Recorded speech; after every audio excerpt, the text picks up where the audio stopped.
యాదవ్ రెడ్డి గారికి, మల్లారెడ్డి గారికి, సుధాకర్ గారికి, ఒబేదుల్లా కుత్వాల్ గారికి, సాంబశివరావు గారికి, మీ అందరికీ కూడా పేరు పేరున వందనం.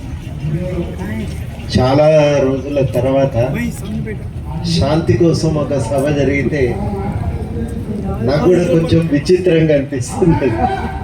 అంతా ప్రపంచం అంతా యుద్ధం కోసం కాలు దువ్వుతుంటే, యుద్ధాలే జరగాలి అని కోరుకుంటున్నటువంటి సమయంలో, యుద్ధమే పరిష్కారం అని భావిస్తున్నటువంటి సందర్భంలో మనము శాంతి కావాలని చెప్పటం అనేది నిజంగా ఇది కొత్తగా పాత విషయమైనా కొత్త నినాదం ఒకటి మొలకెత్తి ఒక తెల్ల జెండా పట్టుకొని ఒక చిన్న పిల్లగాడు బయలుదేరినట్టుగానే ఉన్నది. కానీ బయలుదేరాలి, ఇది అవసరం కూడా. ఇది అవసరం ఎందుకనంటే యుద్ధము విధ్వంసానికి దారితీస్తుంది. మనుషుల సమస్యలు ఏవైనా చర్చల ద్వారా పరిష్కరించుకోవచ్చు. శాంతియుతమైనటువంటి వాతావరణంలోనే మనం జీవించడానికి ప్రయత్నం చేస్తే పరస్పర సహకారంతో మానవ జాతి వికాసం కూడా సాధించవచ్చు అనేది మనం ఇవాళ బోధిస్తాం. శాంతి కోసం ప్రయత్నాలు ప్రారంభమైనాయి. అందులో భాగంగానే ఐక్యరాజ్య సమితి జన్మించింది. మానవ హక్కుల ప్రకటన వెలువడింది. మనుషులందరి స్వేచ్ఛ స్వాతంత్రాలకు కనుక రక్షణ దొరికితే ఆ రక్షణ వల్ల మరి మనుషులు అందరూ కూడా పరస్పరం సహకారంతో జీవించగలరనే భావనతో మానవ హక్కుల ప్రతిపాదన కూడా వచ్చింది. అవి ఆమోదం పొందినాయి. ఐక్యరాజ్య సమితి ఆవిర్భవించింది. కానీ యుద్ధాలు మాత్రం ఆగిపోవటం లేదు. రకరకాల అవసరాల కోసం అటు ఆయుధాలు తయారు చేసే కంపెనీల అవసరాలే కానివ్వండి, ఇటు ప్రజల యొక్క ఆస్తుల మీద ఒక ఆధిపత్యాన్ని సంపాదించేటువంటి ఆలోచనతో కానివ్వండి, మొత్తం మీదనైతే యుద్ధం అనే నినాదం ఒక ప్రధానమైనటువంటి కర్తవ్యంగా మార్గంగా చాలా దేశాలు ఎంచుకున్నాయి. దాని ద్వారా ఒక నియంత్రణ సాధించాలనే తాపత్రయం. ఇది ఇవాళ ఈ ఆధిపత్య వాదమే యుద్ధాలకు ప్రధాన కారణమవుతుందని కూడా ఇక్కడ ఉన్న వాళ్ళందరం మనం ఒప్పుకుంటున్నాం. చాలా కీలకం ఏంటంటే మనకి ఈ సందర్భం, ఈ చర్చ ఇవాళ ప్రారంభించడానికి పాలస్తీనియన్ ఉదంతం అనేది ఒక ప్రధాన కారణమైంది. పాలస్తీనా మనకు అది ఒక దేశంగా అప్పటికి మొత్తంగా మధ్య ఆసియా ఒట్టమాన్ ఎంపైర్లో భాగంగా ఉండేది. అది ఆ ఒట్టమాన్ ఎంపైర్ను ఓడించి తర్వాత బ్రిటిష్ వాళ్ళు దాన్ని ఆక్రమించుకున్నారు. బ్రిటిష్ వాళ్ళ ఆక్రమణలో ఉన్న పాలస్తీనా 1940లో యూదుల కోసం ఒక ప్రత్యేక దేశం కావాలని అనుకున్నప్పుడు బ్రిటన్ ఇజ్రాయెల్ దేశ ఏర్పాటు కోసం పూనుకున్నారు. అయితే అక్కడున్న పాలస్తీనియన్ల సంగతి ఏందనేది ప్రశ్న అప్పటి నుంచే మొదలైంది. ఒక ప్రశ్న, పాలస్తీన్ల అస్తిత్వం ఏమవుతుంది, అరబ్ అస్తిత్వం ఏమవుతుంది అనేది ప్రశ్న. పరిష్కారంగా ఇజ్రాయెల్ 2 దేశాలను ఏర్పాటు చేసింది ఐక్యరాజ్య సమితి.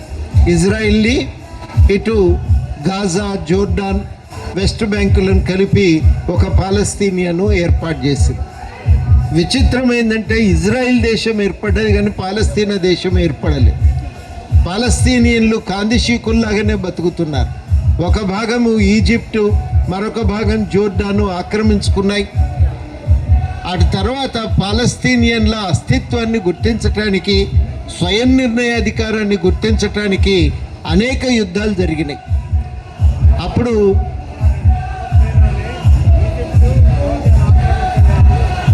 ఆక్రమించలేదు కానీ జోర్డాన్ పరిపాలనలో, సరే నేను తప్పు ఉపసంహరించుకుంటున్నా, పాలస్తీనియన్ అనే ప్రాంతం మాత్రం స్వయం నిర్ణయ అధికారాన్ని పొందలేకపోయిందనేది 100% వాస్తవం. 2000 సంవత్సరం దాకా దాదాపుగా పాలస్తీనాకు ఆ స్వయం నిర్ణయ అధికారం అనేది లభించలేదు. ఆ స్వయం నిర్ణయ అధికారం కోసం ఒక శాంతి ఒప్పందం ఓస్లోలో జరిగి ఆ తర్వాత వాళ్ళ కొంత పరిమితమైన స్థాయిలోనైనా అధికారాలు వచ్చినా దాన్ని ఎప్పుడూ ఇజ్రాయెల్ గుర్తించలేదు. ఇజ్రాయెల్ యొక్క ఉల్లంఘనల కారణంగా ఘర్షణలు తరచూ చెలరేగుతూనే ఉన్నాయి. ఇజ్రాయెల్ జెరూసలేంను ఆక్రమించుకుంది, అదేవిధంగా గాజాలోని ప్రాంతాలను ఆక్రమించుకుంది. తర్వాత దీని అన్నింటి కారణంగా జరిగింది ఏంటంటే నిరంతరమైనటువంటి ఒక ఘర్షణ. ఈ ఘర్షణ ఫలితంగానే పాలస్తీనియన్లో కూడా అప్పటి వరకు ఉన్నటువంటి ఫతా అనే ఆర్గనైజేషన్ స్థాయిలో దాని నుంచి హమాస్ అనే ఆర్గనైజేషన్ బలపడి వాళ్ళు పాలస్తీనియా మీద పార్లమెంటు ఎన్నికల్లో అధికారాన్ని పొందగలిగారు. పాలస్తీనా ఎన్నికల్లో అధికారాన్ని పొందిన తర్వాత ఆ దాడులు మాత్రం ఆగుతలేవు. పాలస్తీనియన్ల ఆస్తుల మీద, పాలస్తీనియన్ల భూభాగం మీద ఇజ్రాయిల్ నుంచి దాడులు మాత్రం ఆగటం లేదు. నిరంతరము వాళ్లకు బతుకుదెరువు అవకాశాలు కల్పించుకునే పరిస్థితి కూడా లేకుండా చేయటం, వాళ్ళ దేశం చుట్టూ అక్కడ గోడలు కట్టి ఉండటం, వాళ్ళు బతుకుదెరువు పొందటానికి ఇజ్రాయిల్ వైపు మీద ఆధారపడి రావటము అది అక్కడ ఉన్నటువంటి ఒక వాస్తవ పరిస్థితి. చాలామంది పాలస్తీనియన్లు వివిధ దేశాలకు వలస వెళ్ళి అక్కడ బతకటానికి ప్రయత్నం చేస్తూ ఉన్నారు. ఈ ఘర్షణ వాతావరణమే మొన్న అక్టోబర్ అనుకుంటా హమాస్ ఇజ్రాయెల్ మీద దాడి చేస్తే 1300 మంది చనిపోయారు.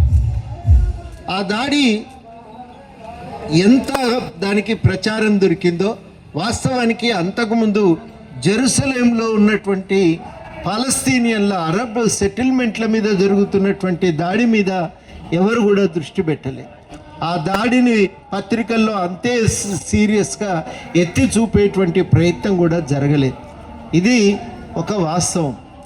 ఇది అంటే ఇజ్రాయెల్ చేస్తున్న నిరంతర దాడుల మీద తక్కువగా దృష్టి ఉండటం మనకు కూడా ఏమనిపిస్తుంది అంటే హమాస్ ఆ రోజు దాడి చేయకుండా ఉంటే ఇజ్రాయెల్ మీద ఈ ఘర్షణ జరిగేది కాదు అని అనిపిస్తుంది. కానీ అనేక సంవత్సరాల దాడుల ఫలితంగా హమాస్ తాను తిరుగు జవాబు ఇవ్వాల్సిన ఆలోచనతో ముందుకొచ్చింది.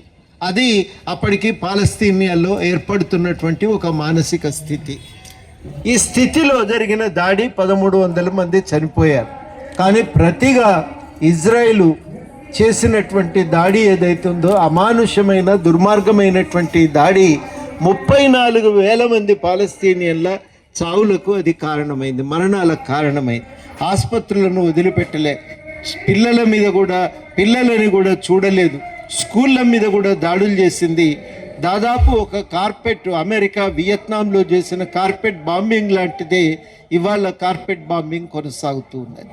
ఈ బాంబింగ్ మనము ఇవాళ ఆగాలని ప్రపంచంలో ఒక సీరియస్గా ఐక్యరాజ్య సమితి చేయవలసిన స్థాయిలో ఒక కృషి కూడా లేకపోవటము, ఆ యుద్ధం అనేది కొనసాగుతూ ఉంది. అమాయకులైన ప్రజలు చనిపోవటం ఒక భాగమైతే లక్షలాది మంది పాలస్తీనియన్లు తలదాచుకోవటానికి వివిధ దేశాల్లోకి వలసపోయి వాళ్ళు తమ అస్తిత్వాన్ని కోల్పోయి, హక్కులను కోల్పోయి వాళ్ళు అనామకులుగా జీవించవలసినటువంటి పరిస్థితి ఇవాళ ప్రపంచంలో ఏర్పడింది. ఇవాళ ఈ యుద్ధము ఆగిపోవటం అంటే దానికి ఏకైక పరిష్కారం అరబ్బుల పాలస్తీనియన్ల స్వయం నిర్ణయాధికారాన్ని గుర్తించడం తప్ప మరొక మార్గం లేదు. వాళ్ళ భౌగోళిక ప్రాంతాలకు సంపూర్ణమైనటువంటి హక్కును కల్పించటం, సమగ్రతను గుర్తించటం అది చాలా అవసరం. ఆ హక్కును గుర్తించకపోవటం ఇవాళ ఘర్షణ కొనసాగటానికి ప్రధాన కారణమవుతున్నది. ప్రపంచ దేశాలు ఇజ్రాయెల్ వైపు నిలబడ్డంతగా, అటువైపు ప్రచార సాధనాలన్నీ ఇజ్రాయెల్ వైపు నిలబడ్డంతగా వాస్తవాలను చూపించే ప్రయత్నం అయితే చేయటం లేదు. వాస్తవాలను చూపించకపోవటం చేతనే ఇవాళ మనకు కూడా ఒక సమగ్రమైనటువంటి అవగాహన ఏర్పడటానికి సమాచారం లేదు. మనలాంటి సంఘాలే ఇప్పుడు పూనుకొని ఈ యుద్ధం వాస్తవికత ఏంది, దాని చారిత్రక నేపథ్యం ఏంది అనేది చూసి మనం రాయవలసిన అవసరం ఉంది. పాలస్తీనియాలో జరుగుతున్నటువంటి హత్యాకాండను వెలుగులోకి తేవలసిన అవసరం ఉంది. అది ఇవాళ ప్రత్యేకంగా జరగవలసినటువంటి ప్రయత్నం. ఇదివరకు కూడా ఓసారి అనుకున్నాం, మనం ఒక సెమినార్ లాంటిది పెట్టి అక్కడ వాస్తవాలన్నింటినీ కూడా కొంత సమయం ఎక్కువ తీసుకొని నిపుణుల చేత విపులంగా దాని మీద మాట్లాడించగలిగితే మనకి ఇంకా ఎక్కువ సమాచారం వస్తుంది. దాన్ని ఒక చిన్న పుస్తకంగా మనం తేగలిగితే వాస్తవాలు ప్రజలకు చేరుతాయి. మంచి కవిత్వం కూడా పాలస్తీనియన్ల నుంచి ఎప్పుడు అద్భుతమైన కవిత్వం, అక్కడి వాస్తవాలను వెలుగులోకి తేవటానికి జరిగిన ప్రయత్నం కూడా మనందరికీ తెలిసిందే. ఇది ఇవాళ నేను అనుకోవటం స్థూలంగా నాకు అర్థమైనంత మేరకు ఇది ఒక చారిత్రక నేపథ్యం. ఈ నేపథ్యం నుంచి చూసినప్పుడు ఇవాళ ఈ శాంతి అనేది అవసరమవుతున్నది. ఎప్పుడు కూడా 48లో జరిగినట్టు ఇప్పుడు కూడా హక్కులను గుర్తించటం, హక్కులను ఆచరణలో పెట్టడమే ఈ యుద్ధానికి పరిష్కారం అని చెప్పి ఆ రోజు భావించినట్టే ఇవాళ కూడా ఇజ్రాయిల్ యొక్క హక్కు, దాని స్వయంపాలన అధికారాలనే కాదు, యూదుల స్వయంపాలన అధికారాలనే కాదు, అరబ్ ప్రజల స్వయంపాలన అధికారాన్ని కూడా గుర్తించటం, వాళ్ళ ప్రాదేశిక సమగ్రతను గుర్తించటం ఇది చాలా కీలకమైనటువంటి అంశం. దాన్ని గుర్తించకుండా ఒక శాంతి అక్కడ మధ్య ఆసియాలో నెలకొల్పటం కూడా సాధ్యమయ్యే విషయం కాదు. అదృష్టవశాత్తు ఇది ఇంకా పెద్ద యుద్ధంగా పరిణమిస్తుందేమో అని అందరం భయపడ్డాం. ఒక సమయంలో హౌతీ అక్కడ ఉన్న గ్రూపులు వాళ్ళు ఇజ్రాయిల్ పడవల మీద దాడికి దిగటం, ఇరాన్ కూడా తాను ఈ దాడిలో భాగమై వాళ్ళు కూడా దాంట్లో ఇజ్రాయిల్ మీద దాడులు చేయటం, ఇవన్నీ ఒక విస్తృతమైన యుద్ధంగా మారతాయా అనే ఒక భయం అయితే ఒక సమయంలో ఏర్పడింది. అదృష్టం కొద్దీ అది విస్తృతం కాలేదు. కానీ మనం ఇది సుస్థిరమైన శాంతికి కేవలము సీజ్ ఫైర్ లాంటివి లేకపోతే యుద్ధాన్ని ఆపటం అనేది మాత్రమే కాదు, పరిష్కారం చూపలేదు. సుస్థిరమైన శాంతి రావాలంటే పాలస్తీనా ప్రజల యొక్క హక్కులను గౌరవించటం తప్ప మరొక మార్గం లేదు. స్వయం పాలనాధికారాన్ని గుర్తించటం, గౌరవించటం, ఆ స్వయం పాలనాధికారాన్ని రక్షించటం ఇవి ప్రపంచంలో ఇవాళ జరగవలసినటువంటి అవసరం ఉంది. అటువంటి స్వయం పాలనాధికారం కూడా ఇవ్వమని ఈ మళ్ళాంటి వాళ్ళందరం గట్టిగా డిమాండ్ చేయవలసిన అవసరం ఉంది. ఒకప్పుడు చాలామంది పాలస్తీనియన్లు హైదరాబాద్లో కూడా ఉండేవాళ్ళు. ఆ విద్యార్థులు తరచూ మీటింగులు పెట్టి వాస్తవాలను మనకు ఎత్తి చూపేటువంటి వాళ్ళు. కానీ ఈ మధ్యన ముఖ్యంగా కోవిడ్ తర్వాత ఆ విద్యార్థుల రాక కూడా మన దగ్గర నిలిచిపోయింది. హైదరాబాద్ ఆ రకంగా మూడో ప్రపంచ దేశాల ఒక ఐక్యవేదికగా పెంపొందేటువంటి ఒక పరిస్థితి, వాతావరణం హైదరాబాద్లో ఉండే. కానీ ఇవాళ అటువంటి పరిస్థితి ఇవాళ అట్లా విద్యార్థులు రావటం లేదు. మునుపటి మాదిరిగా ఒక ప్రత్యక్షమైన వాళ్ళతో సంబంధాలకు కూడా అవకాశం లేకుండా పోయింది.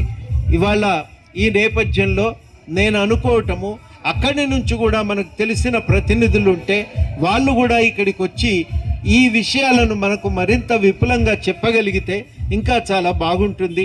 ఈ ప్రయత్నాలన్నీ నేను మిత్రులు యాదవ్ రెడ్డి గారి ప్రెసిడెంట్ కాబట్టి ఒక సెమినార్, ఒక 1 డే సెమినార్ లాంటిది ప్లాన్ చేసుకొని దానిపైన ఒక నిరంతర కార్యాచరణకు దిగటం ఇవాళటి అవసరం.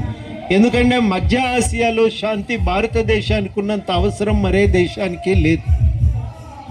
మన ఆయిల్ సప్లైలకు కానీ అక్కడ ఉన్న మన భారతీయులకు రక్షణ కానీ కావాలంటే ఇది చాలా కీలకమవుతుంది. అందుకని మనం సీరియస్గా ఆలోచించాల్సింది మధ్య ఆసియా శాంతి భారతదేశానికి అవసరం. ఇక్కడ అభివృద్ధి కోసం కూడా అది ప్రాతిపదిక అవుతుంది.